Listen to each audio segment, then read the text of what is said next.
Donc, une association créée en 1965 qui regroupe des spécialistes d'histoire économique de toutes les périodes avec une approche transversale. Alors, l'association dispose d'une liste de diffusion. Vous pouvez vous y inscrire sans cotiser. C'est bien si vous le faites aussi. C'est pas très cher. Et donc, vous avez une participation de cette association à différents événements, donc Blois, et notamment aussi au Congrès d'histoire économique mondiale, le WEC, qui se tiendra à Paris en 2022, si ça vous intéresse. Et une de ses activités est de favoriser les jeunes chercheurs, c'est pour ça qu'il y a un appel aux dons aujourd'hui, et les doctorants, notamment en offrant des bourses pour se rendre dans des rencontres scientifiques et en organisant un prix de thèse en partenariat avec la banque BNP Paribas. Alors pour ça, il faut cotiser, mais comme c'est plusieurs milliers d'euros si vous gagnez le prix, le retour sur investissement n'est pas trop mal. Du coup, après ces petites remarques préliminaires, on va revenir au thème choisi. C'est celui... Est-ce que je peux enlever mon masque? Ouais. C'est celui des systèmes des protections sociales mis en place avant la sécurité sociale proprement dite.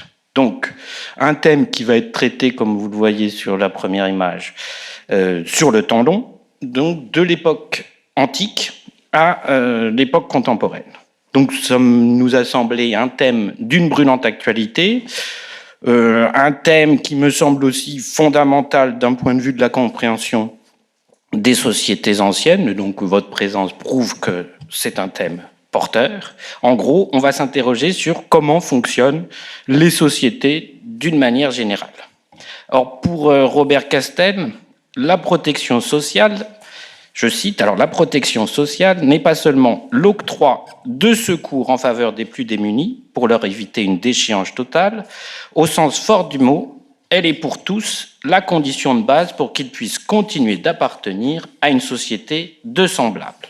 Donc, les questions de protection sociale qui cimentent les sociétés ont été prises en considération depuis de nombreux siècles par les acteurs du temps.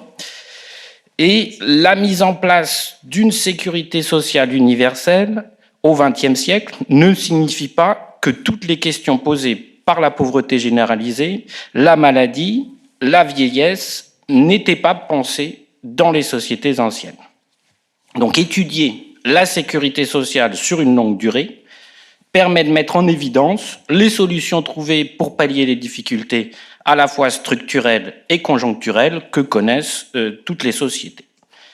Donc on va s'intéresser aux mesures prises pour éviter à toute une population fragile ou fragilisée de se retrouver, comme le dit encore Robert Castel, désaffiliés. Donc en gros, d'être en dehors de la communauté.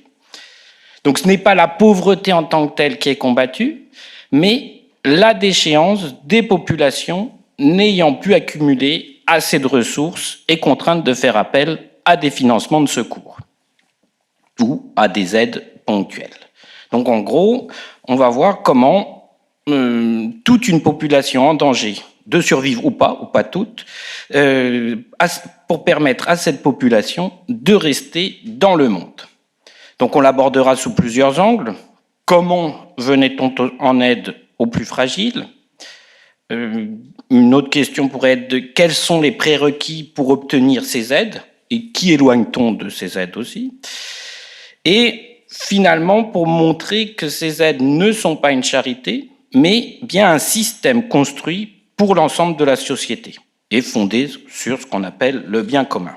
Enfin, en gros, c'est comment les structures politiques, économiques et sociales participent ensemble et conjointement à la construction de ce bien commun. Donc, je vous montre. Après le marathon des images, je me suis dit, je vais vous montrer d'autres images. Donc ici, on voit des ouvriers au travail, et comme ça nous rapproche du thème de cette année. C'est un livre, un manuscrit de la maison Mandel et Landauer, donc à Nuremberg au XIVe, XVe siècle, et qui représente les activités urbaines. Donc la famille Mandel, c'est une riche famille de Nuremberg. Elle est connue pour ses œuvres d'assistance, notamment en 1388, Konrad Mandel finance une maison de retraite pour 12 artisans âgés, mais encore capables de travailler, donc ça c'est important, et citoyen de Nuremberg. Donc je réponds à une de mes premières questions, qui était... Et donc en 1425, Margaret Mandel commande un manuscrit, et pour recenser les membres aidés à ce moment-là, et donc on a une représentation des frères pratiquant différents métiers. Donc vous avez là aussi des différents métiers. Donc ce sont des personnes âgées qu'on fait travailler en échange du gîte, du couvert et autres. De la même façon, vous avez des exemples de ces sociétés de secours mutuels. Par exemple, on est ici à Venise avec une représentation d'une confrérie de métiers, celle des cordonniers allemands de Venise, et donc qui sont secourus par l'hôpital. Et donc l'adhésion à ces confréries donne accès à certaines formes de solidarité élémentaire, avec une caisse commune qui est entretenue pour pouvoir aider les malades, les veuves, les orphelins en difficulté de ces activités. Dernière image, voici la confrérie des tailleurs de Venise, toujours. Donc là, on est sur un bas-relief des années 1500. Donc vous voyez le Saint-Omobon ici, représenté avec ses outils. Et on dit que c'est l'hôpital, ici, des pauvres tailleurs, donc poveri sartori, avec l'image de la piété de la Vierge à l'enfant, et Sainte Barbara, une autre sainte patronne des tailleurs. Donc pour répondre à ces questions, alors pour l'Antiquité, nous avons Caroline Husquin à ma gauche. Donc ses recherches sont consacrées notamment au corps malade, au handicap, et elle a publié en 2020 aux éditions des presses universitaires de Rennes l'intégrité du corps en question, perception et représentation de l'atteinte physique dans la Rome antique. Ensuite, nous passerons à l'époque moderne avec Anne Conchon à ma droite, qui s'intéresse à l'économie des circulations, au marché des transports et au financement justement des infrastructures, et notamment aux ateliers de charité qui vont l'occuper tout à l'heure. Et donc en 2016, elle a publié La corvée des grands chemins au XVIIIe siècle, économie d'une institution, toujours aux presses universitaires de Rennes. Tout au bout, Isabelle Lespinet-Moret, en histoire contemporaine, qui s'occupe de l'histoire sociale, de l'histoire du travail et des politiques sociales, et va paraître quelque chose qui intéresse le thème aux éditions de la Sorbonne à la fin de l'année, La peine des hommes, l'OIT et la santé au travail, 1919-1940. Et enfin, interviendra Christophe Capuano, qui s'intéresse notamment à la vieillesse, au handicap et aux protections sociales d'une manière générale, et qui a publié en 2018 « Que faire de nos vieux ? Une histoire de la protection sociale de 1880 à nos jours aux presses de Sciences Po ». Donc, j'en ai terminé avec mon premier propos, et je laisse la parole. Et qui est accessoirement professeur d'histoire contemporaine à l'université Grenoble-Alpes. J'ai oublié de présenter. Mais j'ai noté. C'est noté sur le PowerPoint. Donc, on va passer à l'Antiquité avec Caroline Husquin. Bien, bonjour à tous et à toutes. Merci Mathieu Sherman de m'avoir convié à cette table ronde. Je suis très contente d'être avec vous aujourd'hui. Alors pour répondre un petit peu aux questions qui ont été posées en introduction pour l'Antiquité, mon approche sera un petit peu spécifique puisque, comme l'a souligné Mathieu Sherman, moi je travaille sur le corps et le handicap. Donc mon approche de la protection, eh bien, c'est une approche par le média du corps et de l'intégrité de celui-ci. Aborder ces questions de la protection pour l'Antiquité suppose un prérequis méthodologique important. Considérer l'altérité des anciens, ainsi que nous y invite depuis plusieurs décennies désormais la pratique de l'anthropologie historique, implique de faire un point sur le vocabulaire avant de répondre aux questions sur la protection des individus à proprement parler. ainsi que l'a fort justement résumé un grand helléniste qui est Marcel Détienne, dans le titre d'un des chapitres de son ouvrage Dionysos mis à mort, les Grecs ne sont pas comme les autres. Et ceci est valable également pour les Romains. Le prérequis méthodologique que je veux poser avant de parler de la protection à proprement parler, c'est qu'il apparaît très difficile, voire même impossible, d'éclairer la situation de l'Antiquité à la lumière de nos conceptions actuelles, puisque celles-ci n'ont finalement que peu de choses en commun avec la perception des anciens.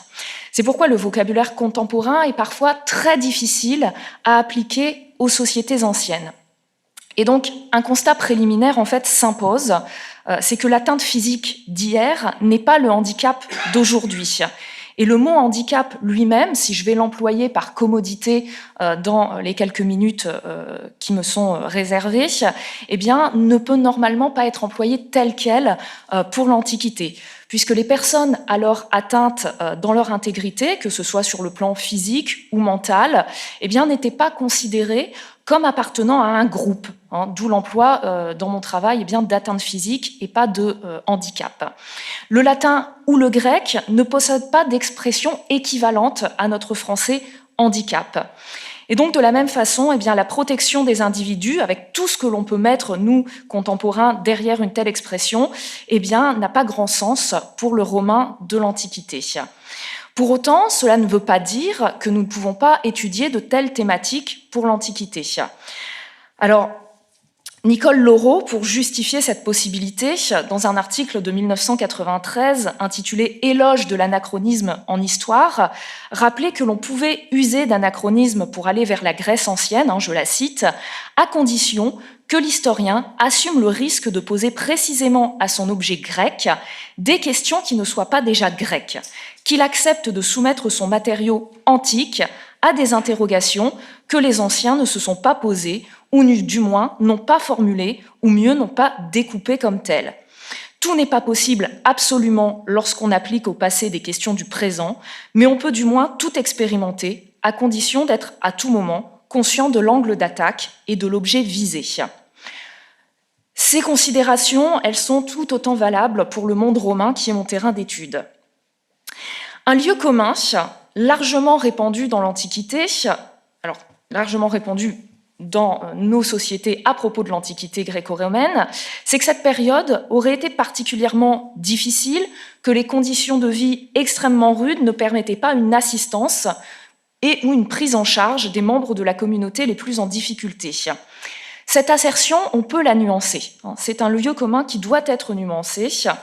Bien évidemment, et ça n'aurait pas de sens, il n'est pas question de comparer les systèmes de protection sociale contemporains avec ce qui pouvait exister dans l'Antiquité, mais on peut néanmoins nuancer cette vision très tranchée qui considérait, à considérer que les plus faibles étaient systématiquement et automatiquement mis au ban des communautés anciennes. Des systèmes d'entraide, bien que rudimentaires, existaient. Et donc c'est une rapide typologie pour répondre aux questions qui ont été posées en introduction par Mathieu Sherman que je souhaiterais dresser avec vous. Et on pourra évidemment, dans la discussion, en faire le prolongement.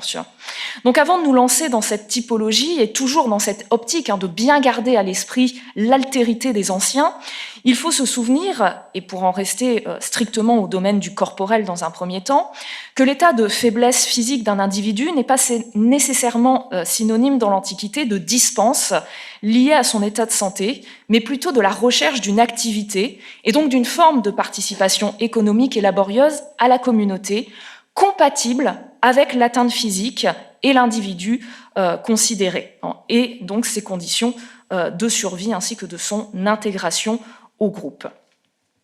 Donc sans considération liée au bien-être. Un préjugé ancien visant à dire que dans l'Antiquité, les personnes en situation de handicap étaient systématiquement reléguées aux marges des communautés dans lesquelles elles vivaient n'est pas juste.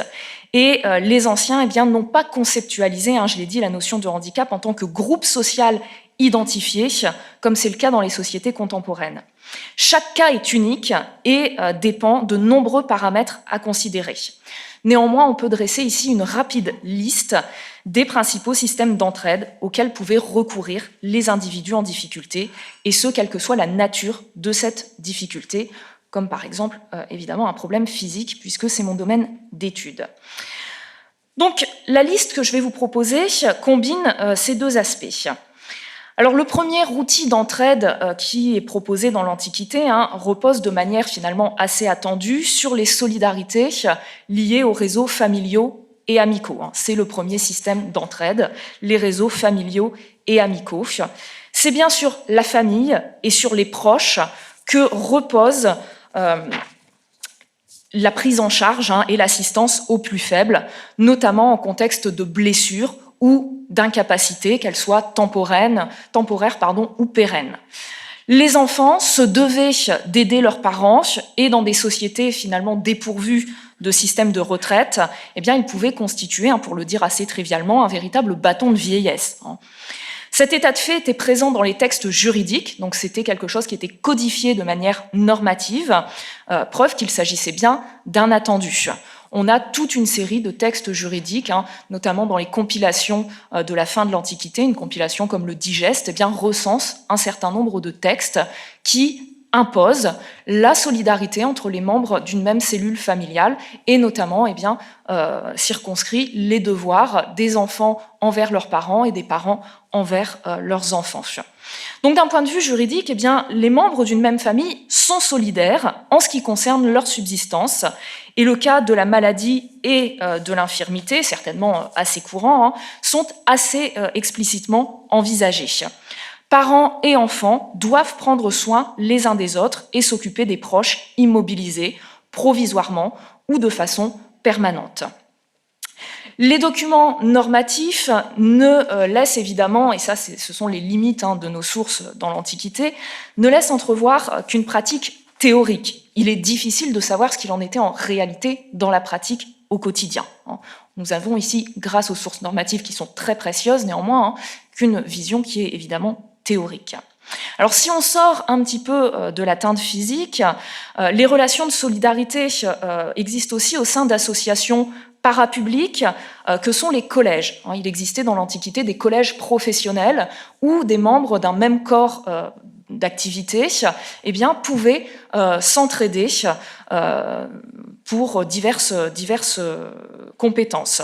Alors ce peut être des associations religieuses, professionnelles ou funéraires, quand ce n'est pas les trois à la fois.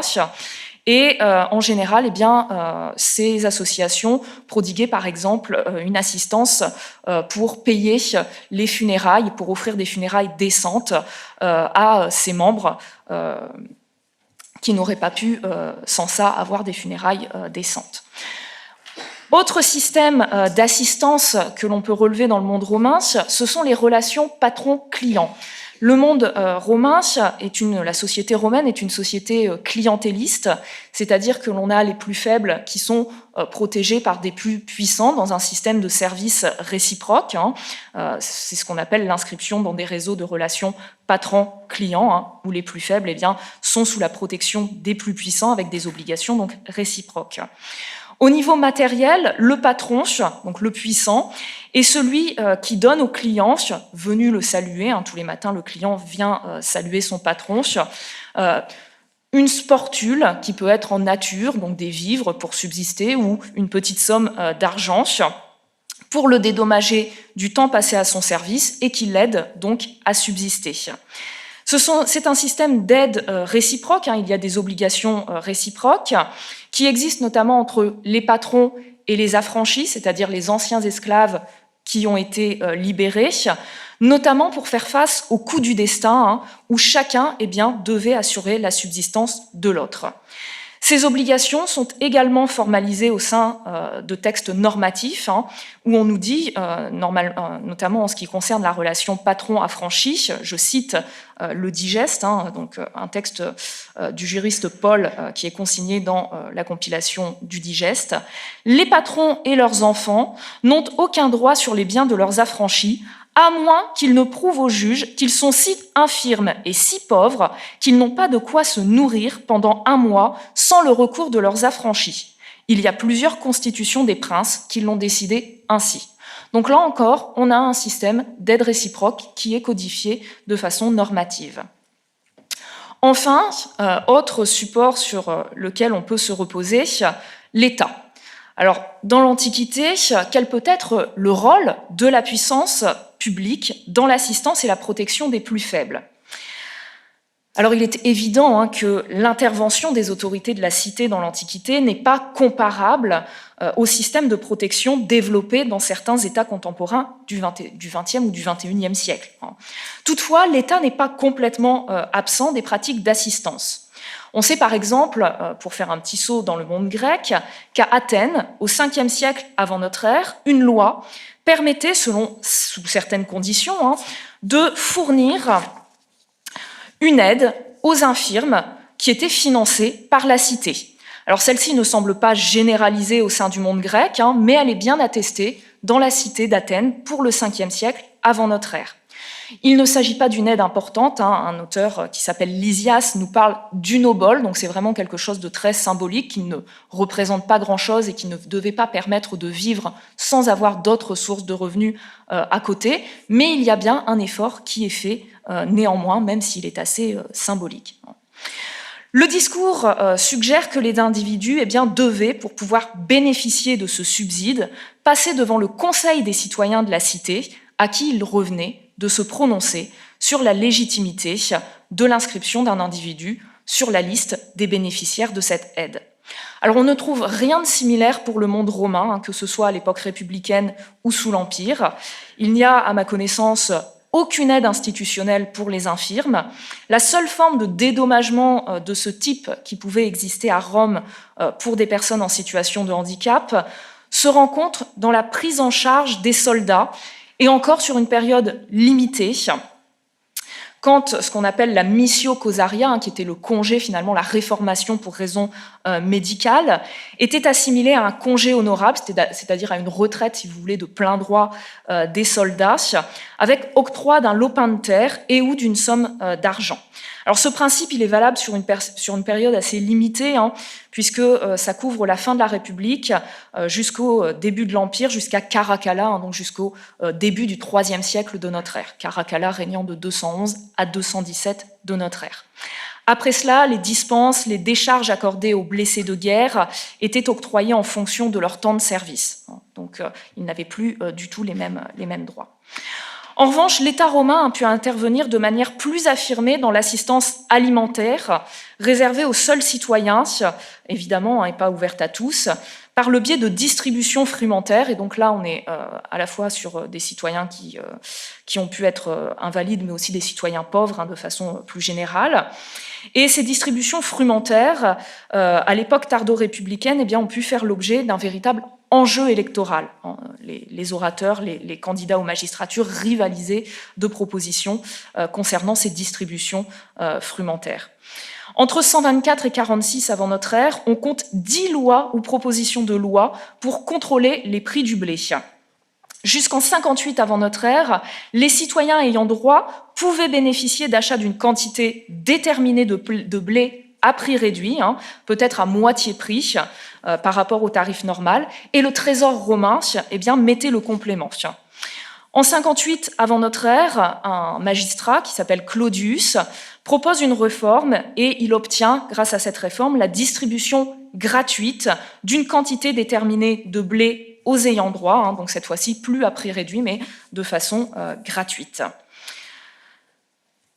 Pour finir, avant éventuellement de revenir sur certains points au cours de la discussion, il convient donc de retenir que dans l'Antiquité classique, l'aide aux plus faibles n'est en rien systématique et généralisée, elle est plutôt ponctuelle et surtout civique, à destination du citoyen, seul membre de la communauté qui importe vraiment au fond. Le changement vers d'autres prises en compte ne s'opère progressivement qu'à partir du IIIe siècle de notre ère, notamment à partir de 212 et la constitution antoninienne qui octroie la citoyenneté romaine à tous les habitants libres de l'Empire. Donc progressivement à partir du IIIe siècle de notre ère et surtout à partir du IVe siècle de notre ère, à un moment où on commence à voir certains changements dans les sociétés anciennes, tous n'étant pas nécessairement d'ailleurs liés à la diffusion du christianisme, mais c'est à ce moment-là qu'on note des distributions frumentaires spécifiquement à destination des pauvres ciblés comme tels et non plus en tant que citoyens pauvres. De la même façon, c'est à cette époque qu'on note l'émergence d'une prise en charge collective au sein d'établissements spécialisés de type hospice. Je vous remercie. Merci beaucoup pour ce panorama extrêmement clair d'une époque lointaine, d'avoir montré cette pluralité d'institutions qui prennent en charge l'assistance ponctuelle. Et on va faire un saut encore plus lointain dans le temps. Nous allons passer à l'époque moderne avec Anne Conchon. Merci Mathieu et bonjour à tous. Alors, comme ça a été effectivement annoncé en introduction par Mathieu, mes projets de recherche actuellement portent sur les ateliers de charité et plus particulièrement leur financement, dans le prolongement d'un travail sur la corvée et le financement des travaux routiers notamment. Donc à partir de cet objet, mais pas seulement, puisque je voudrais resituer les ateliers de charité dans une réflexion plus générale sur le financement de la politique d'assistance au XVIIIe siècle, je vais essayer de répondre à un certain nombre de questions qui ont été posées en introduction. Alors, d'abord, en revenant sur ce qu'on appelle un système de protection sociale, ça regroupe un ensemble d'organismes qui peuvent être des organismes publics ou privés, et puis des mécanismes qui assurent la couverture ou la répartition de risques sociaux très divers, dont il a été très largement question à l'instant. Ce qu'on appelle le système de protection sociale, en fait, ça comporte plusieurs systèmes interdépendants, imbriqués, et dans l'historiographie, effectivement, il est admis que le système de protection sociale se met en place au XIXe et au XXe siècle, d'où le titre un peu énigmatique des protections sociales avant les protections sociales. Donc ce qui va m'intéresser, c'est effectivement de voir ce qu'il en est pour la période antérieure et notamment réfléchir un peu dans ce qui a été proposé à l'instant par Caroline Husquin, c'est-à-dire aussi la complexité des finalités. Et on voit très bien que dans les systèmes d'assistance du XVIIIe siècle, il n'est pas simplement question de protéger, d'ailleurs le terme est assez peu employé, il est question d'assister, de secourir, mais aussi... il y a derrière une dimension répressive extrêmement forte pour certains profils de pauvres.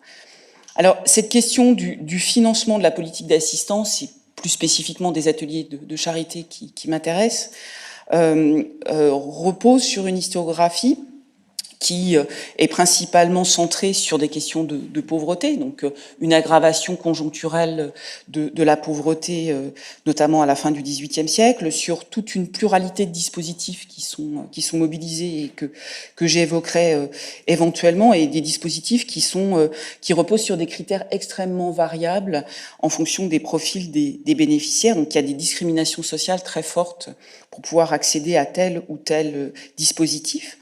Et puis, il y a une historiographie extrêmement importante sur le changement de prise en charge de la pauvreté qui est très, très largement lié au regard qu'on porte sur elle, et notamment, ce qui est très travaillé, la criminalisation de la mendicité et des vagabonds par opposition aux pauvres honteux, aux pauvres honnêtes, qui peuvent accéder effectivement à l'assistance.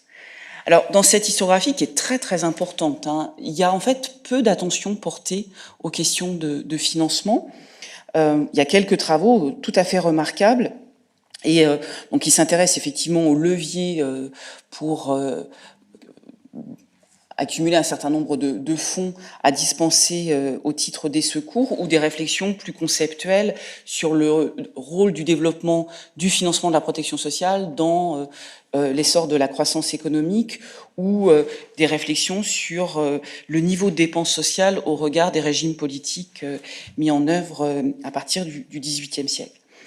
Ce qui va m'intéresser, c'est effectivement de voir dans quelle mesure les contraintes de financement pèsent sur l'évolution des structures d'assistance et symétriquement comment la transformation des systèmes de financement à la charnière des 18e Ancien Régime et 18e Révolution participent eux-mêmes aux recompositions des dispositifs d'assistance. Et on voit très bien qu'on a une modification de la répartition de la charge, et cette charge de financement, elle est marquée notamment par un accroissement assez net des dépenses dites publiques. Donc ça ouvre énormément de choses que j'aurais pas le temps, bien évidemment, d'aborder, mais ça ouvre toute une série de réflexions sur les types de financement, sur les échelles de prélèvement, sur l'affectation des fonds et sur les circuits de distribution de ces mêmes fonds en fonction des profils de pauvres. Alors, dans les un peu plus de 5 minutes qui me restent, si j'ai bien compris le timing... Tu peux dépasser. Oui, mais pas trop quand même. Je voudrais aborder 3 perspectives. La première, c'est... la diversification des sources de financement, et quand on travaille un tout petit peu en longue durée, on s'aperçoit qu'effectivement il y a des modes de financement tout à fait singuliers, mais il y a une pérennité évidente des modes de financement. Dans un deuxième temps, je voudrais aborder la question des débats autour des dépenses, et du même coup des moyens pour les couvrir. Et puis, pour finir, et ça me servira sans doute de conclusion, l'importance des enjeux financiers dans les politiques d'assistance. Alors, sur ces sources de financement, je rebondis parce qu'on trouve exactement les mêmes choses par rapport à l'Antiquité. On voit très bien que les dispositifs d'assistance se mettent en place quand les solidarités familiales, communautaires se sont révélées très largement insuffisantes pour assurer la protection. Et on voit aussi bien dans le 18e Ancien Régime que dans le 18e Révolution des modes ou des dispositifs tout à fait singuliers. Alors pour la Révolution, par exemple, des emprunts forcés, pour l'Ancien Régime, des prélèvements sur des contrats passés avec l'État. Mais indépendamment effectivement de ces petites spécificités entre les deux séquences, on s'aperçoit qu'il y a une pérennité très forte des modes de financement, avec des contraintes financières qui sont exacerbées par des besoins croissants d'assistance avant 89 et a fortiori après 89. Alors, dans ces modes de financement, il y a la charité, des fonds de charité religieuse qui sont dégagés par les revenus de biens ecclésiastiques ou de biens hospitaliers, les ressources qui sont pourvues par des donations, des legs, des fondations diverses et variées, et puis les modestes ressources des troncs d'église. Mais on a effectivement des fonds de charité qui sont structurellement insuffisants et puis qui vont le devenir encore plus pendant la Révolution, puisque ce sont des ressources qui vont se réduire précisément au cours de cette période pour de multiples raisons. L'autre grand pourvoyeur de fonds d'assistance, c'est l'État et les collectivités locales, d'abord par l'impôt, et c'est le cas notamment pour mes ateliers de charité, entre guillemets, qui se généralisent à partir des années 1770 et puis qui vont monter en puissance au début, dans les premières années de la Révolution, des ateliers de charité qui sont affectés soit à des travaux routiers, principalement pour les hommes, du travail physique, et pour les femmes et les enfants, du travail dans des ateliers de filature. Et ces ateliers de charité ont plusieurs sources de financement. La première, pour les ateliers de charité, il ne faut pas l'oublier, il y a des ressources propres. Et ces ressources propres, c'est la vente des productions manufacturées de ces ateliers.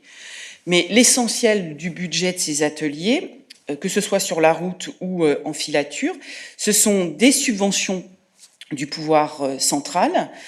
Et puis, ces subventions sont complétées, et généralement pour 50%, par des contributions volontaires, et notamment sous l'Ancien Régime, par des contributions volontaires de notables locaux, de riches seigneurs, des abbayes et des communautés d'habitants.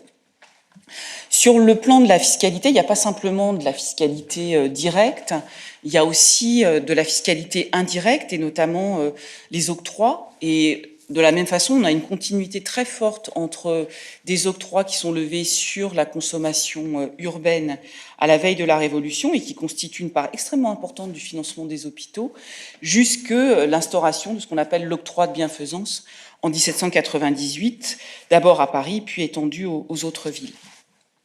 Et puis, il y a plein d'autres solutions, j'aurais pas le temps de toutes les épuiser dans la continuité, mais je voudrais juste souligner aussi des taxations sur la richesse, et notamment une institution qui a une très forte pérennité, qui est ce qu'on appelle la taxe pour les pauvres, ou la taxe des pauvres, qui est en fait un droit sur les spectacles, qui a été instauré par l'Ancien Régime, avec un montant relativement substantiel, dégagé notamment par l'activité artistique de Paris à la fin du XVIIIe siècle. Cette taxe des pauvres, elle va être supprimée au début de la Révolution en 1791, mais elle va être rétablie en 1796 et elle constitue une ressource tout à fait importante des hôpitaux, alors avec une inégalité évidente entre Paris et les villes de province.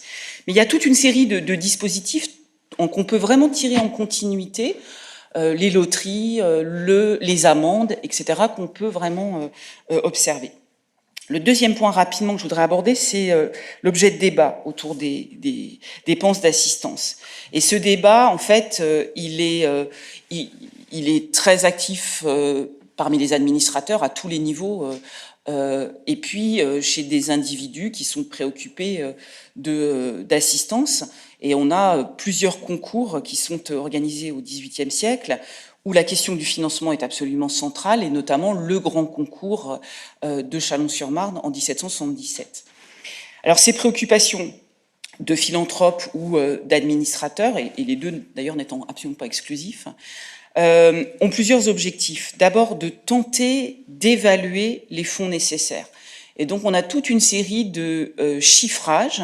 Alors, des chiffrages qui sont faits, par exemple, au comité de mendicité, avec X rapports pour arriver, à partir de statistiques et d'évaluations, définir le montant global dont on a besoin pour assurer la protection sociale. Mais on a aussi toute une série d'initiatives très individuelles, avec d'autres procédés d'évaluation, des évaluations un peu fantaisistes à partir du montant des aumônes.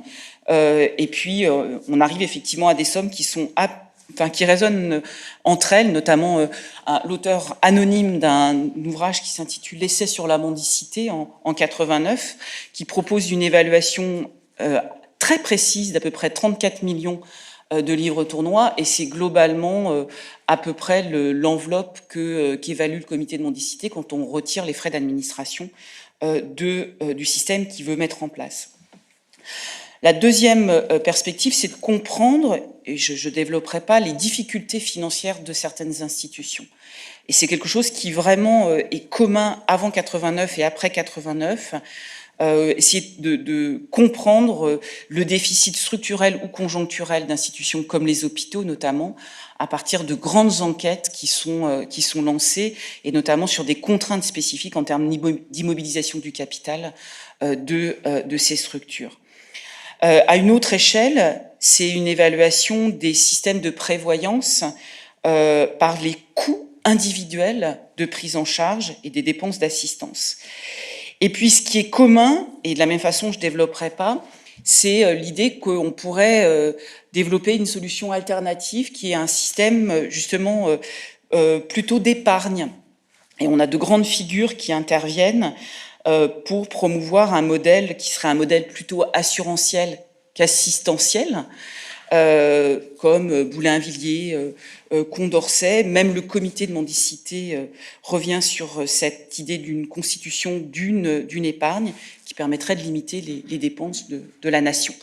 Alors, la Révolution va essayer de le mettre en place avec une caisse nationale de prévoyance en 1793, mais il faudra attendre 1818 pour que le système de caisse d'épargne et de prévoyance voit effectivement le jour.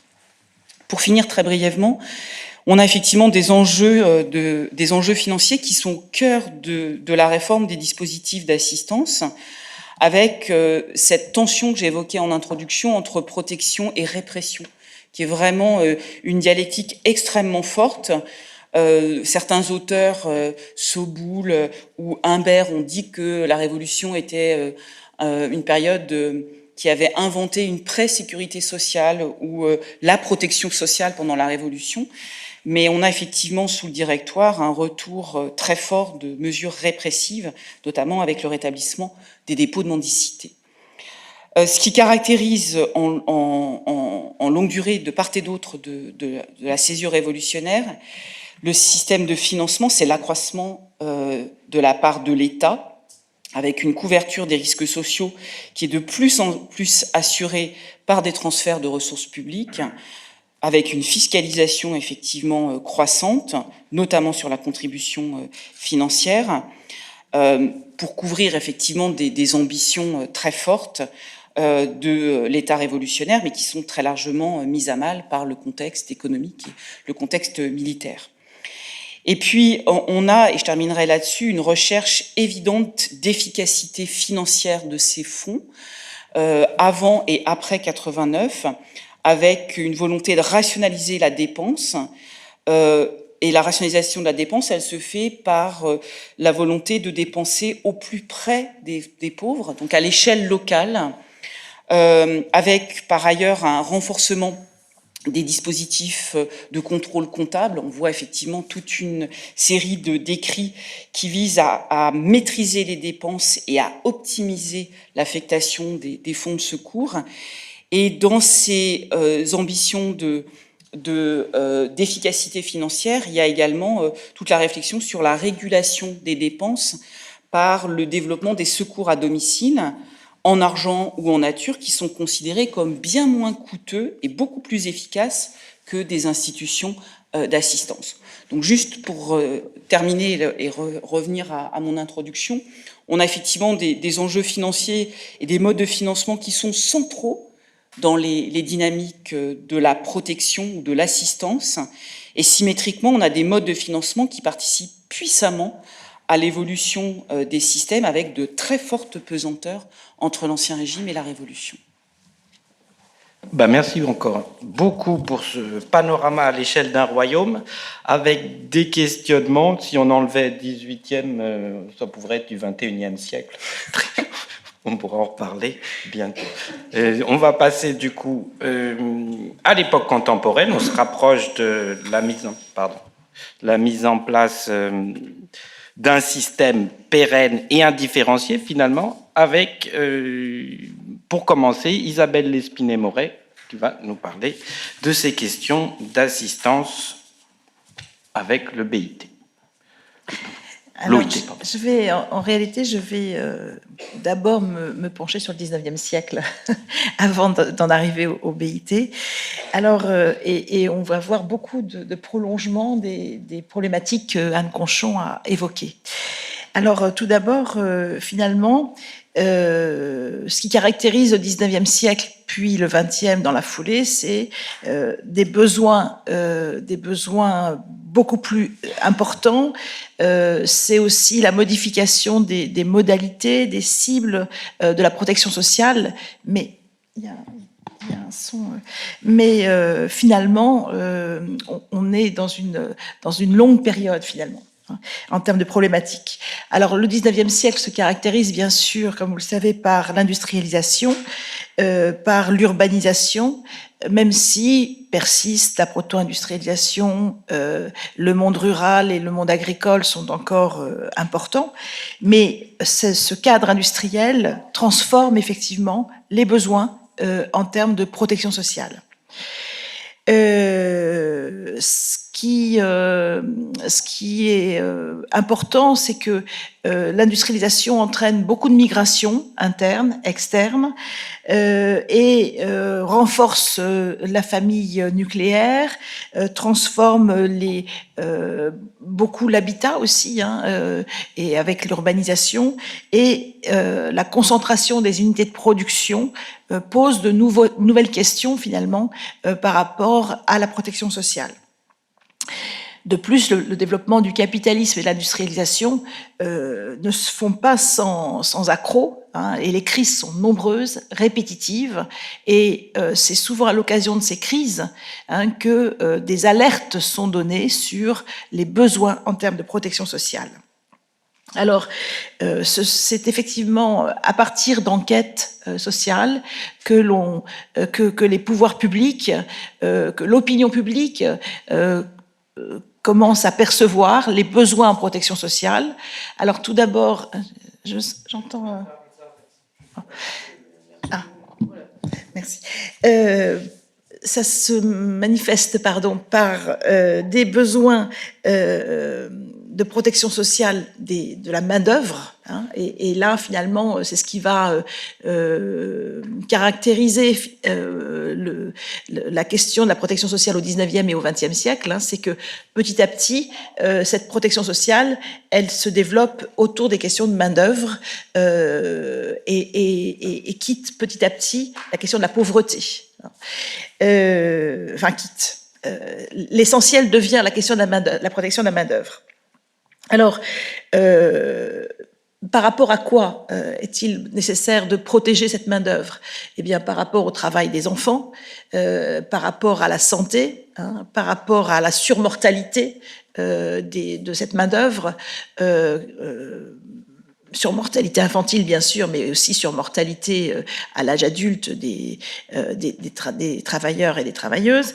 C'est aussi par rapport à la vieillesse, mais là, je ne déflore pas le sujet, puisque Christophe Capuado le traitera. C'est aussi par rapport aux maladies, hein, alors aux épidémies, et aux maladies spécifiquement professionnelles. Parfois, certaines épidémies se mélangent avec des maladies professionnelles, hein, comme c'est le cas de la tuberculose, hein, qui est une maladie sociale, qui est qualifiée de maladie sociale, et par rapport aux accidents du travail. Alors, comment se protéger ? Eh bien, il y a déjà aussi des ouvriers, hein, qui vont s'emparer de cette question et qui, dans un processus d'autonomie, vont se rassembler et créer des caisses, hein, de solidarité. Alors, les premières apparaissent en Grande-Bretagne, hein, dans les années 1815. En France, c'est plutôt dans les toutes premières 1830, et l'essentiel se développe dans les années 1850, 60 et au-delà.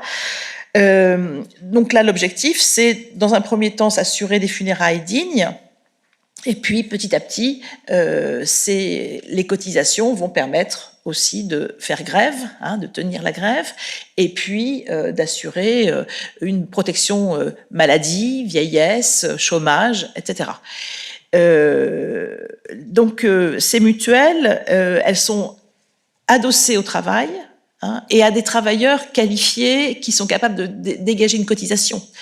Donc, on trouve surtout des hommes, hein, et des hommes dont les métiers sont bien rémunérés parmi les ouvriers. L'autre type de protection sociale qui se met en place au fil de l'industrialisation, c'est la protection qui émane des patrons eux-mêmes, hein, qui ont considéré que pour obtenir une main-d'œuvre, pour gérer une main-d'œuvre en bonne santé et donc productive, mieux vaut finalement l'aménager, hein. Alors, tous ces systèmes de paternalisme, hein, qui se mettent en place absolument dans toute l'Europe, mais c'est le fait surtout de très grandes entreprises, hein, de très grandes entreprises dans le secteur minier, métallurgique, sidérurgique, etc. Il y a aussi, alors, parmi ces cas de politique sociale au sein de l'entreprise, il y a quelques cas très atypiques, hein, le cas d'Owen en Grande-Bretagne, à New-Lanark, donc au tout début du XIXe siècle, et puis en France, à Guise, hein, Jean-Baptiste Gaudin, à la fin du XIXe siècle, qui met en place effectivement tout un arsenal qui est tout à fait commun au paternalisme, mais dont les objectifs ne sont pas tout à fait les mêmes. Hein. Mais donc de protection sociale pour la retraite, pour la maladie, etc. Et puis, le dernier acteur, et qui va prendre une place de plus en plus importante, ce sont bien sûr les pouvoirs publics. Et ces pouvoirs publics donc vont prendre une part de plus en plus importante, et justement un peu par délégation, c'est-à-dire que on peut dire que par le biais de la législation du travail, hein, il y a tout un système de protection sociale qui se met en place, et puis au XXe siècle, ce sont les caisses de maladie, les systèmes de sécurité sociale hein, qui vont se développer. Alors, cette protection sociale, elle se développe dans un premier temps par rapport aux plus fragiles. Hein. Alors, ceux qu'on considère comme les plus fragiles dans le système industriel, bien sûr, c'est la main-d'œuvre enfantine et féminine. Et là encore, ce sont les enquêtes qui alertent les pouvoirs publics sur le danger de continuer à exploiter des enfants de moins de 8 ans, de moins de 10 ans, qui sont nombreux dans les usines et qui ont des salaires extrêmement bas, mais ce salaire extrêmement bas est quand même utile à l'économie de la famille. Les autres considérés comme fragiles, ce sont les femmes, hein, à cause bien sûr de la maternité potentielle. Et donc la protection sociale par rapport à ces enfants et ces femmes va consister à peu près dans tous les pays européens dans les années 1840. La Belgique fait exception puisqu'elle ne légiférera qu'en 1880.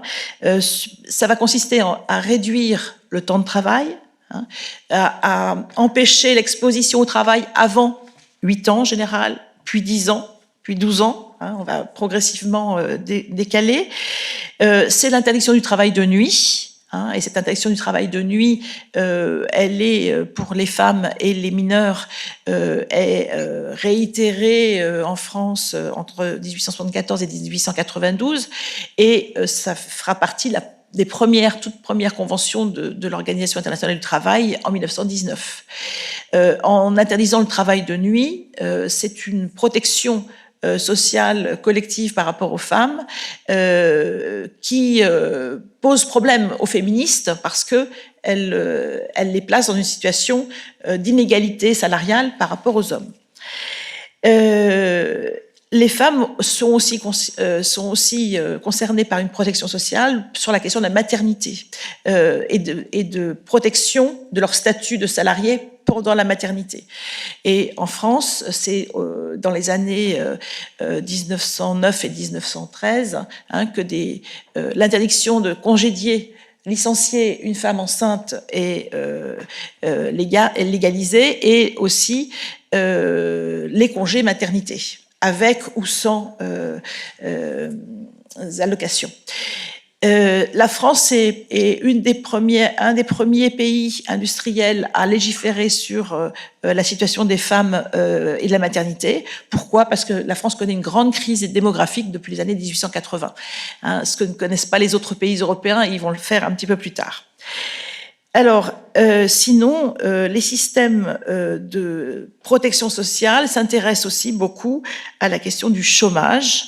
Alors, la question du chômage, c'est lié là aussi au développement de l'industrialisation et du capitalisme. Hein. Je vous ai dit, ça se fait pas sans accroc, et il y a des grandes crises.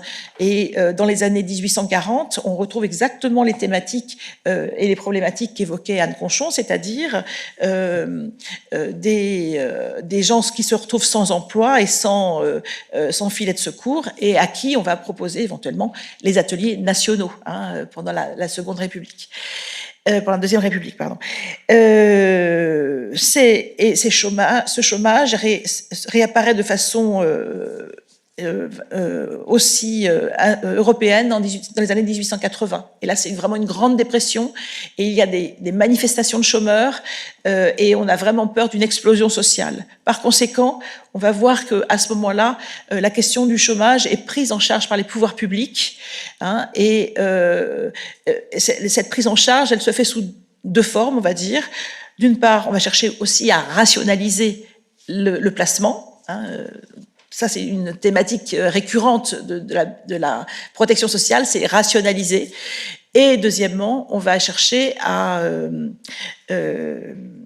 indemniser, enfin, une façon d'indemniser, de donner des secours aux chômeurs, alors sous forme de secours municipaux, puis départementaux, au fil du temps. Et en Belgique, se met en place un système qui est le premier de ce genre dans le monde et qui ensuite va être repris au sein de l'Organisation internationale du travail. C'est le système de Gand, qui avait été développé par Louis Varlez, qui était un avocat réformateur social, enfin très engagé dans la réforme sociale de la ville de Gand. Et la ville de Gand, c'est une ville très industrielle avec beaucoup de textiles et en grande crise dans les années 1880 et ça va durer jusqu'aux années 1900. Et donc, il propose un système de protection de mutualisation du chômage en partenariat entre les syndicats et les municipalités. Et donc, un système très complexe en termes pour trouver les fonds, pour les redistribuer et aussi pour rationaliser, là encore, le marché du placement. Voilà. Cette protection sociale, elle se fait sous la forme donc d'argent, d'allocation, mais pas seulement. C'est aussi sous la forme d'une protection légale concernant le travail. Et puis, la thématique, la problématique importante qui est en train de basculer, c'est la question de l'assistance ou de l'assurance. Et à la fin du XIXe siècle, finalement, il y a toutes les structures économiques pour passer du côté de l'assurance. Cette assurance, elle a été... l'assistance plutôt a été fortement critiquée au fil du XIXe siècle. Cette assistance qui était soit le fait de la philanthropie, soit de l'organisation paroissiale. Pensons à la Grande-Bretagne, par exemple, avec jusqu'à la loi de 1834 la répartition des secours par les paroisses. Cette philanthropie n'apparaît plus suffisante et suffisamment rationnelle pour pouvoir justement traiter tous les salariés et dont les besoins finalement se sont multipliés. Et donc, les systèmes d'assurance se développent et les premiers à les mettre en place sont bien sûr c'est le Reich allemand avec la politique de Bismarck, avec les lois de 1884, 85, 86 sur la protection en cas d'accident du travail, de maladies professionnelles, de vieillesse et de chômage. Au XXe siècle, la plupart des pays européens vont finalement largement s'inspirer de ce système et il va beaucoup inspirer aussi la politique qui est menée ensuite dans l'Organisation internationale du travail. J'ai encore 2 minutes. D'accord. Il y a un secteur qui me tient à cœur, qui est celui des maladies professionnelles et des accidents du travail, que je n'ai pas encore beaucoup développé, mais je voudrais en dire quelques mots. L'industrialisation a accru terriblement les maladies professionnelles et les accidents du travail. Autrefois, bien sûr, les teinturiers, les artisans teinturiers étaient aussi victimes de ces maladies. Mais là, le développement de l'industrialisation à une autre échelle, évidemment, entraîne une manifestation beaucoup plus importante de ces maladies professionnelles et de ces accidents. Alors, là encore, l'intérêt des employeurs, bien sûr, c'est aussi de ne pas avoir d'accident du travail, parce que ça coûte quelque chose. Donc, sur la question des accidents du travail, finalement, il va y avoir beaucoup d'organisations, de réunions internationales à la fin du XIXe siècle, qui comprend des ingénieurs, des assureurs, des entrepreneurs, et des pouvoirs publics, et qui mettent en place des systèmes d'assurance sociale, sur le modèle bismarckien. En France, la loi de 1898, donc, reconnaît le risque industriel et le fait que ce risque est lié non pas à l'étourderie d'un salarié ou à son alcoolisme ou quelque chose comme ça, mais est lié à la situation de travail. La situation de travail entraîne ce risque. Et par conséquent, obligation pour les employeurs de s'assurer. Obligation pour les assureurs de s'assurer et indemnisation pour le travailleur qui est tombé de l'échelle ou qui a reçu un marteau sur la tête, pour soit sa famille, soit lui, en fonction de son état. Et sans procès à réaliser, comme c'était le cas auparavant. Les maladies professionnelles, c'est beaucoup plus compliqué parce que c'est difficile de savoir quand est-ce que ça commence, de savoir à quel moment on a contracté cette maladie professionnelle, et les problématiques sont exactement les mêmes qu'aujourd'hui, exactement les mêmes termes. Et donc, la plupart des législations sur les accidents du travail vont peser et sous-peser la question d'y adjoindre les maladies professionnelles. Et dans une partie des pays, la Grande-Bretagne, l'Allemagne, l'Autriche, on va joindre les deux, mais en France et en Italie, les employeurs vont refuser, et faire pression bien sûr dans les parlements pour refuser cette jonction entre les deux. Et à nouveau, quand l'Organisation internationale du travail est créée en 1919 et que ces questions de maladies professionnelles, d'accidents du travail sont évoquées lors de la conférence internationale du travail, on se pose cette question et elle est disjointe. C'est-à-dire que très vite, les accidents du travail sont pris en charge par des conventions, et pour les maladies professionnelles, c'est plus tardif et surtout c'est disjoint, c'est-à-dire que on va reconnaître le saturnisme comme maladie professionnelle en 1921 et la silicose en 1935. Donc il y a des atermoiements très importants.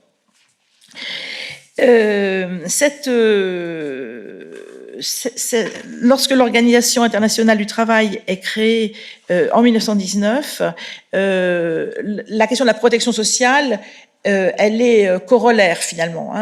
L'essentiel de sa mission, c'est bien sûr de légiférer et d'étudier le travail. Ce sont les relations sociales d'entreprise ou sociales industrielles, mais la question de la protection sociale intervient également comme un thème corollaire. Et cette protection sociale, elle s'organise autour des accidents du travail, des maladies professionnelles, du chômage et des assurances maladie vieillesse. Et là, le principe, et je vais terminer là-dessus, le principe, c'est d'étudier par le biais d'enquêtes, de statistiques, la situation dans les différents pays membres, et ensuite d'essayer de se mettre d'accord sur le principe, selon le principe du tripartisme, c'est-à-dire représentation des ouvriers, des employeurs et des États, pour voter une convention ou une recommandation si on est moins d'accord ou si tout le monde n'est pas d'accord. Voilà. Et ensuite, la question de la ratification minore quand même beaucoup la portée de ces conventions en termes de protection sociale. Voilà. Dans tous ces cas de figure, ce qui est visé, c'est la paix sociale, finalement. Voilà, merci. Merci beaucoup pour ce changement d'échelle induit par l'industrialisation et le fait d'avoir remis au centre le travail dans ces questions d'assistance, d'assurance. Alors, on va passer au dernier intervenant, donc Christophe Capuano, sur, là encore, les protections, en plus particulièrement sur la vieillesse. Alors, mon propos portera pas seulement sur la vieillesse, mais en fait sur toutes les populations qui ont des difficultés à vivre au quotidien. Et on voit qu'il y a de nombreuses convergences dans le traitement de ces populations, que ce soit les personnes âgées avec des incapacités, que ce soit les personnes handicapées. Aujourd'hui, Pour prendre des catégories contemporaines, on parlerait d'handicapés physiques, psychiques et mentaux, qui relèvent de différentes catégories à l'époque, qui sont des catégories administratives, qu'on va rattacher soit à la catégorie des vieillards, soit à la catégorie des aliénés, soit à la catégorie des infirmes, soit à la catégorie des incurables. Donc, toute cette population, en fait, relève en fait, d'un champ, d'une population qui ne peut pas vivre seule au quotidien avec les ressources de son travail. Je m'inscris aussi dans les réflexions liées aux enjeux du financement, en tirant le fil qu'Anne Conchon a mis au jour pour l'époque moderne, et je tire le fil dans un ouvrage qui est sorti cette année qui s'appelle « Le maintien à domicile, une histoire transversale », qui, du 19e jusqu'au 21e siècle, qui montre comment les questions de financement ont conditionné jusqu'à nos jours la façon de penser la prise en charge de ces populations. En insistant sur les différentes phases, je m'intéresserai au moins à 2 grandes phases de prise en charge de ce type de population vulnérable. Ça, c'est un préambule. Le deuxième forme de préambule porte sur les formes d'entraide familiale. Les formes d'entraide familiale, les formes d'entraide de voisinage ont toujours existé et continuent d'exister à l'époque contemporaine. Les solidarités familiales ne disparaissent pas, seulement elles deviennent moins visibles, notamment avec les transformations liées à l'urbanisation, mais elles restent très fortes et elles vont généralement compenser les aides publiques qui sont souvent insuffisantes pour vivre lorsque l'on reste au domicile. Par ailleurs, il faut aussi avoir en tête qu'en France, le type de solidarité intergénérationnelle est fixé par la loi, par le Code civil, et l'article 205 du Code civil, notamment, qui rend obligatoire la prise en charge des descendants par leurs ascendants. Donc les enfants doivent obligation alimentaire à leurs parents. C'est inscrit dans la loi et cela donc depuis le Code civil à partir du début du 19e siècle. Tout cela est très codifié. Alors, la tendance qui est tout à fait marquante, on a des phénomènes, on va dire, classiques qui constituent une continuité avec ce qui pouvait exister déjà au XVIIIe siècle et qui va se renforcer au XIXe siècle. Bon, ce sont les œuvres charitables et philanthropiques. On dit que le XIXe siècle est l'âge d'or des œuvres charitables, où il y a des nombreuses organisations d'obédience religieuse, qu'on va appeler infirmeries, refuges, asiles, reposoirs, qui vont prendre en charge ces populations vulnérables, majoritairement catholiques, mais aussi avec de fortes minorités protestantes, israélites, et donc généralement organisées en fonction de réseaux d'entraide liés à des lieux de sociabilité et à des réseaux locaux de solidarité en fonction de la confession des populations vulnérables. On a des grandes organisations confessionnelles, comme la Société de Saint-Vincent de Paul, qui se spécialise dans l'aide aux vieillards à domicile, ou les Petites Sœurs des Pauvres, qui s'inscrivent dans le courant du premier catholicisme social, Donc, ces organisations, elles existent, elles apportent de l'aide en nature aux populations vulnérables, notamment aux vieillards, de la nourriture, du charbon pour se chauffer l'hiver. Et puis, on va avoir également un certain nombre de bureaux de bienfaisance qui sont actifs au cours du 19e siècle, hein, qui sont une autre forme de secours, qui sont créés par la loi du 7 Frimaire en 5, donc en 1796, qui vont se développer dans certaines municipalités, qui apportent des secours de proximité en espèces, en nature, aux populations indigentes.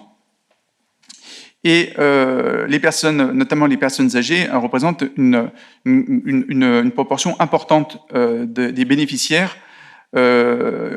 Un peu plus d'un cinquième des assistés ont plus de 60 ans dans ces bureaux de bienfaisance. Et là, également, dans ces bureaux de bienfaisance, on apporte des besoins souvent en nature, charbon, viande, riz, pommes de terre, parfois des médicaments. Alors, c'est pas là où se situe l'enjeu financier au XIXe siècle. L'enjeu financier, il va se situer autour des établissements et des institutions. C'est-à-dire que c'est moins en raison de facteurs de santé que de facteurs de pauvreté que ces populations vulnérables, vieillards et incurables, infirmes, aliénés, vont entrer dans des établissements, que ce soit des asiles, des hospices, et c'est là où le coût de ces populations qui vont être assistées va représenter un enjeu pour les pouvoirs publics. Dans les asiles dits d'aliénés, dont les conditions d'entrée sont fixées par la loi de 1838, on va trouver une population extrêmement diverse, hein, des schizophrènes, mais aussi des épileptiques, des alcooliques, des vieillards séniles, des idiots. Se mélangent donc des malades chroniques, des malades aigus. Dans son article 13, la loi de 1838 précise que toute personne placée dans un établissement d'aliénés cessera d'y être retenue dès que la guérison sera obtenue. Dans les faits, les sorties se font de plus en plus rares au cours des siècles. Donc l'enjeu va être pour les collectivités locales de payer ce type d'établissement qui doit se multiplier à partir de la loi de 1838. L'autre espace où se concentrent ces populations vulnérables, ce sont les hospices, hein, qui se divisent eux-mêmes en 3 catégories, les petits hospices ruraux, les hôpitaux hospices, et puis de nouveaux établissements plus vastes qui vont être davantage créés selon les normes hygiénistes. Mais aucune de ces structures ne constitue des lieux de soins, ce sont plutôt des lieux de stock de populations dont on ne sait que faire, et ces populations vont recourir à ces hospices en espérant avoir bien tout simplement un lieu au chaud et un couvert. La loi du 7 août 1851 prévoit le développement dans une logique d'assistance publique de ces établissements qui continuent de fixer leurs propres règles d'entrée, parfois opaques. Elles exigent généralement d'avoir plus de 70 ans, parfois, dans certains endroits, le seuil est fixé à 60 ans, ou d'être incapable de vivre seul au quotidien en raison d'infirmité ou de maladies chroniques. Alors, dans ces établissements, les vieillards, ils sont majoritaires, en particulier ceux issus des classes populaires, où les métiers usent particulièrement le corps durant cette seconde phase d'industrialisation.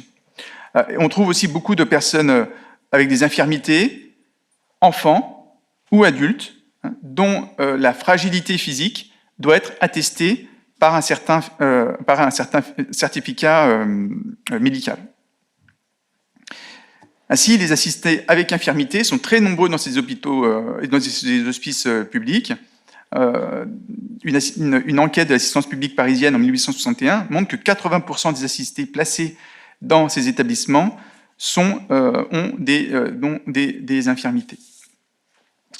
Il y a aussi une partie des arriérés mentaux dont on ne sait que faire et qui vont être placés dans des établissements inadaptés, par exemple dans des ailes d'asile d'aliénés, par exemple à la Salpêtrière ou à Bicêtre. C'est aussi la question des enfants. Les enfants arriérés mentaux, on ne sait pas non plus où les mettre, et on va les placer dans des établissements qui sont complètement inadaptés, soit des asiles d'aliénés, soit des hospices, où ils sont mélangés avec des infirmes adultes et des vieillards. L'enjeu pour les acteurs locaux et les finances publiques de l'époque, c'est le fait que ces établissements sont submergés par les demandes d'entrée. Ça ne veut évidemment pas dire qu'il y a de plus en plus d'infirmes, de vieillards durant cette période. Ça veut dire qu'il n'y a pas d'autre filet pour compenser, pour prendre en charge cette pauvreté. Et donc, ces populations vont se tourner vers ces institutions pour survivre, tout simplement. Et donc, ces établissements vont continuellement se trouver face à une explosion en fait, des demandes d'entrée, être submergés par ces demandes d'entrée. Et donc, il va y avoir d'importantes problématiques autour du financement, parce que les frais de fonctionnement vont porter, par exemple, pour les asiles d'aliénés sur les conseils généraux, avec la loi du 30 juin 1838. Les conseils généraux doivent se doter d'un asile ou passer un accord avec une institution spécialisée dans le traitement des aliénés, que cet établissement soit public ou privé.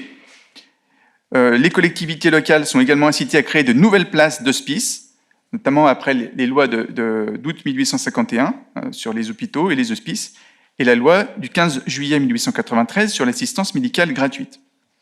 C'est également assumer les frais de fonctionnement des établissements. Par exemple, les conseils généraux doivent assumer le fonctionnement des asiles. Les municipalités sont également concernées. Différentes lois, 1870, 1866, 1871, prévoient que les communes participent aux frais d'internement de leurs aliénés indigents proportionnellement à leurs revenus. Quant aux dépenses dans les hospices publics, elles sont fixées par la loi d'assistance du 14 juillet 1905 et elles sont réparties entre les conseils généraux, les municipalités et l'État, selon le lieu de résidence des assistés. Le premier effet de ces mesures est une importante inégalité territoriale entre d'un côté les départements bien dotés, capables de fournir des efforts financiers considérables, exigés par la construction de nouveaux établissements, et ceux qui, de l'autre, sont sous-équipés en raison de ressources plus faibles. En l'absence, par exemple, d'établissement départemental, les aliénés de la Loire sont ainsi pris en charge par un asile du Rhône à Saint-Jean-de-Dieu. Donc ce facteur de contraste constitue l'un des héritages lourds et de long terme entre les territoires. L'autre effet, c'est des coûts qui restent extrêmement élevés et dont les pouvoirs publics vont essayer de diminuer par différents moyens en détournant les populations cibles vers d'autres dispositifs censés être moins coûteux. Car donc on va entrer dans une autre logique. Cette logique, elle apparaît assez tôt, à partir des années 1840, et elle va s'étendre jusqu'aux années 1960. C'est une logique que j'ai appelée une logique du hors-établissement, c'est-à-dire détourner les populations des établissements. Ça ne signifie pas qu'on met en place une politique de maintien à domicile avec tout ce que cela comporte, mais que l'objectif est surtout de détourner les gens des établissements parce que c'est trop coûteux. Donc on va mener des politiques de réduction des coûts. Alors quelles sont ces politiques de réduction des coûts ? Je vous en donne un ou deux exemples. C'est par exemple inciter ces populations fragiles à être accueillies par des familles d'accueil, que ce soit des aliénés, des vieillards, des infirmes. On va trouver, par exemple, on va voir se développer des colonies familiales pour aliénés sur le modèle de ce qui existe dans la ville de Geel en Belgique, dont la tradition d'accueil remonte au Moyen-Âge, mais le fonctionnement est institutionnalisé depuis 1851. Il y a 2 colonies familiales qui vont se développer à Dain-sur-Oron en 1892, et puis qui est destinée surtout aux femmes, et puis pour les hommes à Henel-Château, dans l'Allier, qui devient une structure autonome en 1900, qui est destinée plutôt aux hommes.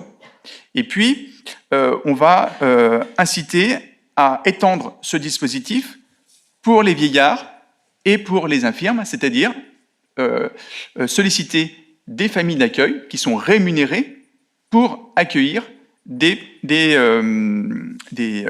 populations vulnérables et les détourner des hospices.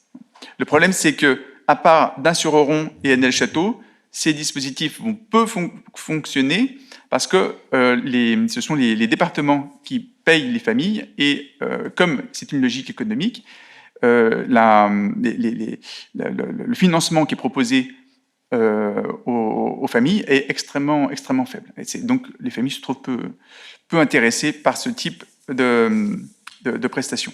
Le dernier élément, et je terminerai par là, c'est le développement de ce qu'on va appeler les secours à domicile. Les secours à domicile, c'est-à-dire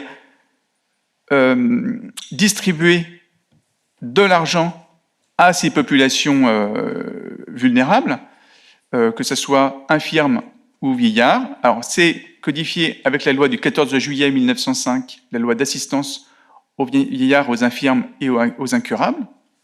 Et puis, ça prend une nouvelle dimension encore, à partir de 1930, où là, on va, pour ces assistés de la loi de 1905, prévoir une disposition spécifique qui est une disposition de majoration pour tierces personnes, c'est-à-dire que pour les populations les plus fragiles, les plus dépendantes, même ces populations les plus dépendantes, pour les détourner des hospices et toucher de l'argent qui est censé servir à une tierce personne qui viendrait les aider à domicile. Sauf qu'en réalité, cet argent sert surtout à compenser leurs maigres ressources. Et en raison du manque d'environnement de service, il n'y a pas de service à domicile durant les années 30, il n'y a pas une politique de réfection de logement, enfin, il n'y a pas de politique de maintien à domicile, une prestation aussi isolée ne peut être efficace. Voilà, je vous remercie. Merci beaucoup. Du coup, j'ai été défaillant dans mon rôle de modérateur, donc je vais passer les questions tout de suite à la salle. Pour les quelques minutes qui nous restent, est-ce qu'on peut avoir 5 minutes de rab? Donc, les questions. J'avais une question par rapport aux ateliers de charité sur le financement. En fait, quelle est la part de l'État à peu près en termes de budget? Est-ce que c'est 1%? Du média? Est-ce que c'est 10%? Alors, il y a plusieurs études qui sont consacrées à des ateliers de charité dans différentes généralités. Là, je me place avant la Révolution. Et par exemple, il y a eu une très belle étude faite sur le Dauphiné. Et l'intendant du Dauphiné actionne très fortement les notabilités, les communautés locales. Et en gros, on est à 50% de subventions privées et 50% de financement public. Après, il y a certaines généralités. Alors, c'est des choses que je suis en train de travailler, donc c'est difficile d'arriver tout de suite à des proportions. Mais dans la généralité de Paris, il semble quand même que le financement public soit majoritaire. Et on a des intendants qui, dans le Limousin ou dans la généralité de Paris, se plaignent de la difficulté à démarcher des bienfaiteurs locaux.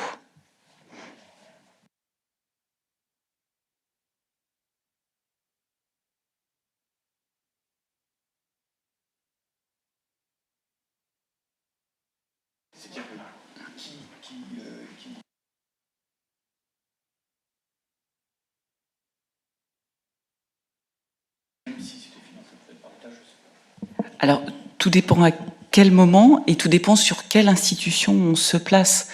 Mais il y a effectivement une charité religieuse qui est très forte, mais on voit très bien un basculement qui s'opère au XVIIIe siècle entre ce qui a été évoqué, c'est-à-dire une critique de la charité, de l'aumône, au profit justement d'une assistance laïque, publique. Donc on voit très très bien ce basculement avant la Révolution, et au moment de la Révolution, avec le mouvement de déchristianisation, l'émigration, on a effectivement à ce moment-là une chute mais vertigineuse de la charité, et il faut bien que ce soit du financement public qui prenne le relais. Donc voilà, c'est une réponse un peu d'auvergnate, mais tout dépend sur quelle institution on se situe et à quel moment on se situe.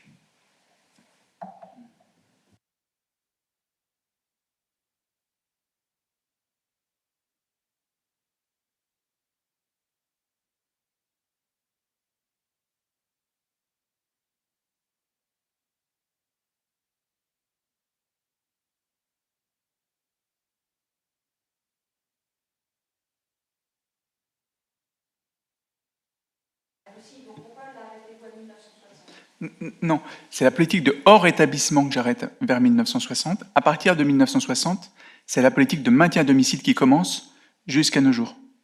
Et alors, quelle distinction opérer entre les deux? Parce que si on n'a pas de politique, le détournement hors des établissements, Ouais. c'est bien en domicile ou bien? Non, Alors, expliquez la différence que j'ai pas. parce que quand je définis, moi, une politique de maintien à domicile, c'est une politique qui met différents moyens pour que la personne puisse effectivement rester au domicile dans les meilleures conditions possibles. Donc ça suppose des services à la personne, du personnel rémunéré, une politique de logement, de réfection de logement ou d'établissement alternatif à l'hospice ou à l'EHPAD. Ça sous-entend une politique d'accompagnement de la vieillesse et une resocialisation des personnes âgées. Voilà. Là, quand je parle d'une politique du hors établissement, c'est que vraiment la logique, c'est de faire sortir les gens, c'est d'éviter qu'ils y rentrent ou d'en faire sortir, mais la qualité de vie dans le domicile, on s'en fiche.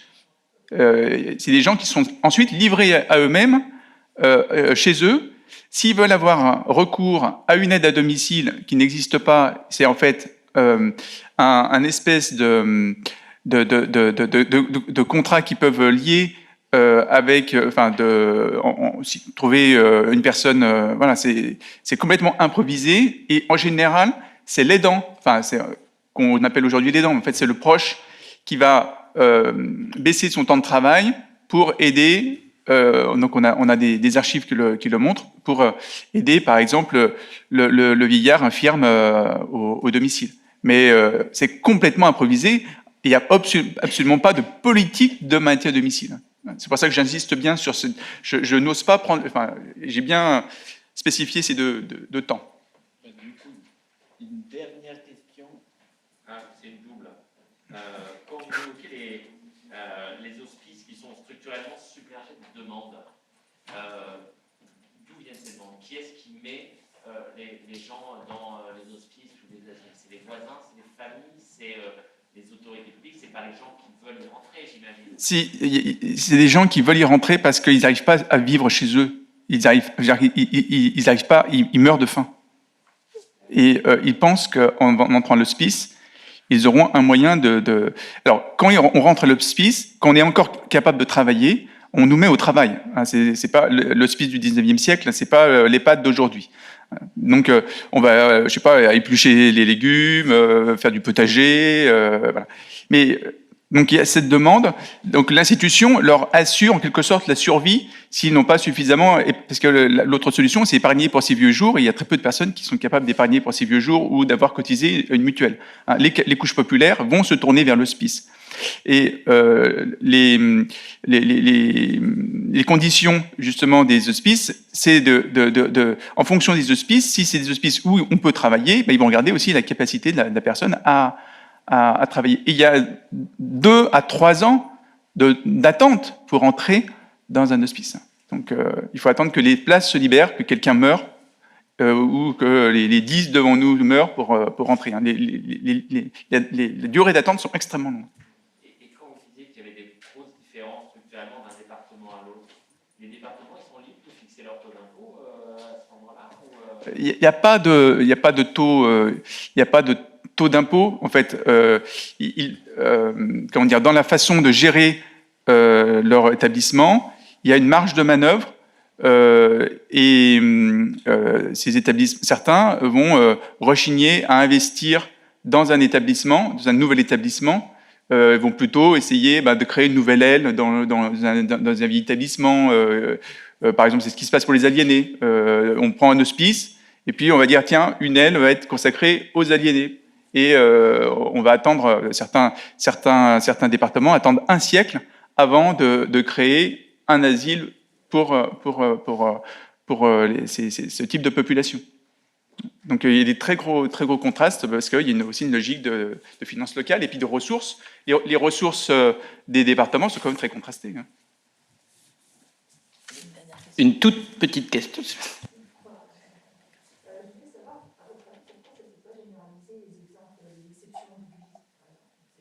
que c'est idéologiquement ou est-ce que c'est économiquement?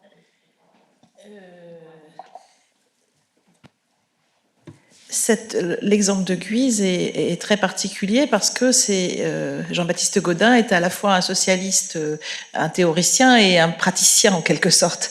Hein, et il lègue son entreprise et toutes les structures, logements, etc., à ses salariés sous forme de coopérative. Voilà, ça dépend après quelle est la finalité de l'entreprise. Et là, c'est plutôt exceptionnel, effectivement. Mais cela dit, sur les modalités, c'est assez semblable, finalement, à ce que font les autres paternalistes, c'est-à-dire les patrons paternalistes, c'est-à-dire les magasins, la mutuelle, l'école, la bibliothèque, etc. Sauf que dans les économas paternalistes, l'idée c'est aussi de faire du bénéfice sur cet aspect-là, alors que là c'est à chaque fois reversé à l'ensemble de la communauté. Voilà. Pardon ? Ah ça peut être généralisable, mais c'est un projet politique là. Cela dit, alors si je peux me permettre, c'est une visite extrêmement intéressante. Hein. Guise, donc c'est dans le nord de l'Aisne. Voilà. Et sur sur votre question là, il y a un très beau récit dans Les Frères Bonnef, dans un roman qui s'appelle Aubervilliers, et où on raconte comment tout un quartier va accompagner le vieux à l'hospice. Voilà. Bien sûr. Absolument. Ah ouais. Et de façon très... Désolé pour les questions restées en suspens et merci beaucoup.